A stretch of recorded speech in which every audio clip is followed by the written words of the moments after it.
Imagine you are halfway through a dream where you have finally won the lottery and are lounging on a private beach, and then wham! A sudden, concentrated pressure slams into your solar plexus, followed by a dainty but strangely heavy paw, landing squarely on your windpipe. You bolt upright, gasping for air, only to find two unblinking neon saucers staring into your soul from 2 inches away. Your cat hasn't just entered the room. They have decided your sleeping body is the primary route for their nightly 3 a.m. parkour session. Now, the internet is full of theories that your cat is doing a perimeter check to see if you have finally expired so they can start on your ears. Or maybe they are just testing the structural integrity of your ribs for sport. But as someone who has spent a lifetime dissecting animal behavior through both a press pass and a clinical lens, I can tell you that this midnight hike isn't a murder attempt. It's actually a sophisticated, ancient behavior that says way more about your relationship than you might think. Before we get into the heavy science, let's talk about a very specific, very relatable kind of feline torture. You know that moment when you're lying perfectly still, eyes squeezed shut, desperately pretending to be a statue so the cat will just keep moving? You're holding your breath, praying they take the scenic route over the pillows. But instead, they find your bladder. They don't just walk over it. They decide this specific, high-pressure zone is the perfect place to pause and reflect on their life choices. They stand there, all their weight concentrated into one tiny, velvet-covered point, and they just stare at the wall. They might even give you that slow, rhythmic kneading, the old making biscuits routine, which feels less like a bakery and more like a tiny hydraulic press testing your limits. It's the ultimate feline power move. In that moment, they aren't just walking, they are conducting a stability test on the most inconvenient part of your anatomy. It's a hilarious, agonizing display of comfort that only a cat owner can truly appreciate. To understand why your cat treats your midsection like a trampoline at the crack of dawn, we have to look at their internal clock, which is unfortunately set to a completely different time zone than yours. Cats are crepuscular, a fancy way of saying they are biologically programmed to be absolute chaos demons during the transition between light and dark. While you are dreaming of retirement, their DNA is screaming that it is prime hunting time in the North African deserts of their ancestors. But in a modern apartment, there aren't many gazelles to chase, so they turn their attention to the most interesting landscape available: you. You aren't just their roommate, you are a massive, radiating organic space heater. A cat's internal thermostat is dialed up to about 102 degrees Fahrenheit, and keeping that engine running is expensive in terms of calories. When they walk across your chest or curl up on your neck, they aren't just being annoying. They are conducting a thermal survey. They are looking for the exact spot where your carotid artery or your core heat is closest to the surface. Essentially, you are a giant, breathing electric blanket that happens to provide free snacks, and they are just trying to optimize their energy bill.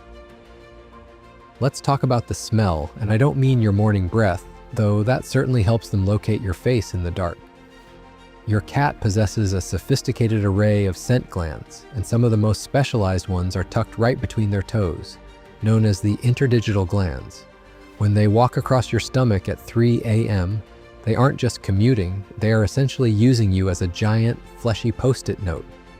Every heavy-handed step is a property of whisker stamp being slammed down on your skin. In the feline world, scent is the ultimate social currency. If you don't smell like the collective colony, you are essentially a suspicious intruder who happens to pay the mortgage. This behavior is a variation of aloe rubbing, which is their way of merging your biological profile with theirs. You might have spent $40 on that fancy sandalwood body wash, but to your cat, that's just a blank canvas that needs to be corrected with a heavy dose of eau de feline. They are meticulously relabeling you to ensure that when they wake up later, they remember exactly who you belong to. It's an obsessive-compulsive need for domestic branding. They are weaving their pheromones into your pajamas, creating an olfactory no-fly zone for any other hypothetical cats that might try to claim your left kidney as their own. By the time they finish their lap, you have been officially claimed, processed, and filed under mine. Then there is the sheer tactical brilliance of using you as a lookout tower. To a creature that weighs 10 pounds and spends half its life dreaming about catching a moth, the world is a dangerous place filled with potential ambushes. Sleep is a high-risk activity. In the wild, a sleeping cat is a snack for something bigger. But in your bedroom, you are the apex predator, or at least you're the biggest, warmest thing in the room that doesn't move much. By choosing to walk over you and eventually park their backside on your chest, they are securing the high ground. You are essentially a warm, vibrating mountain range. From their perspective, your rib cage is a premium observation deck. If a vacuum cleaner were to suddenly gain sentience and attack in the middle of the night, the cat knows that being on top of you gives them a split-second head start. You are essentially their early warning system, their human shield, and their tactical vantage point all rolled into one. It is a profound display of trust, albeit a slightly selfish one. They aren't just sleeping with you, they are using your massive bulk as a biological fortress. They trust you to be the first one to get eaten so they can make a clean break for the closet. It's the ultimate backhanded compliment. They are saying, I love you so much that I've chosen you to be my meat shield while I recharge my batteries for another day of knocking pens off your desk. But here's where things get really fascinating and slightly spooky. Have you ever noticed how your cat seems to have a GPS for your internal organs, specifically focusing their weight on the exact spot where you feel a bit of tension or a lingering ache? It's not just a coincidence, and they aren't trying to finish you off. This is what I like to call the fluffy MRI. Cats are incredibly sensitive to the subtle biosignals we emit, particularly the shift in heat that accompanies inflammation and the erratic electrical frequencies of a stressed human heart. There is compelling evidence that when a cat walks on you, they are performing a sort of non-consensual medical checkup. They can sense the cortisol spiking in your system before you've even realized you're having a bad dream. By walking across you and often following it up with that rhythmic kneading we call making biscuits, they are actually trying to regulate your system. They are essentially tiny, furry therapists who don't believe in patient confidentiality. When they settle down and start that deep, rumbling purr, they are emitting a frequency between 25 and 150 hertz. In the world of sports medicine, these same frequencies are used to improve bone density and speed up the healing of tendons. So while you're annoyed that your bladder is being used as a trampoline, your cat might actually be trying to physically patch you back together after a long day of being a human. They are using their paws and their vibrations to tell your nervous system to take a seat and relax, even if their method of delivery is a 4-pound paw directly to your solar plexus.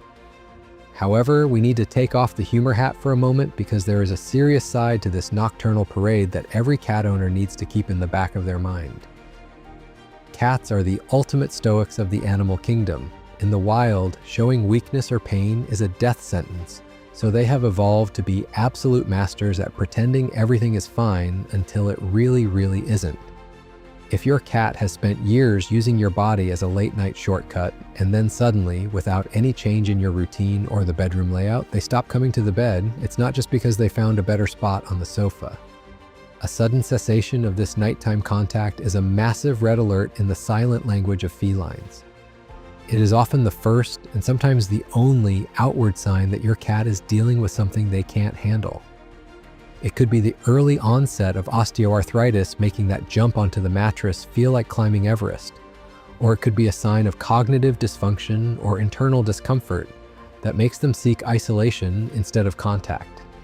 When that bridge between your two worlds suddenly closes, your cat is effectively retreating into themselves to manage an internal struggle. They aren't just giving you space, they are losing the ability to find safety in you. If the midnight stroll stops, it's time to stop wondering why and start looking for a vet, because your cat has lost their most vital social ritual. We often joke that we are just the lowly servants in a kingdom ruled by a small, whiskered dictator, but the truth is far more touching. That 3 a.m. walk isn't a sign of dominance or a lack of respect for your sleep cycle. It is an ancient, multi-layered ritual of survival and profound affection. It is a biological handshake that has survived 10,000 years of evolution, from the wild plains to your IKEA bed frame.